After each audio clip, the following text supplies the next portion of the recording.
Mga ka-idol, magluluto tayo ng sisig Sisig po mga ka-idol para makakain tayo mga ka-idol. Ganito lang po ang paghihiwa ng mga ricado ka-idol. Ganito lang po. Kaya lang po ka-idol, kailangan nyo lang pong ayusin ang paghihiwa mga ka-idol. Ayup ka mo.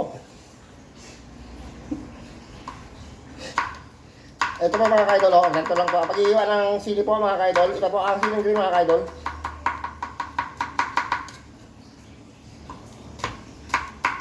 Kaya po mga ka-idol, inihiwa po natin ang sisig mga ka-idol. Tapos lalagay natin sa mangkok yan mga ka-idol. Yan. Lalagay na po natin mga ka-idol. Tapos magbabalat po tayo ng mga sibuyas ka-idol. Ito po, magbabalat po tayo ng ng sibuyas. Ito po.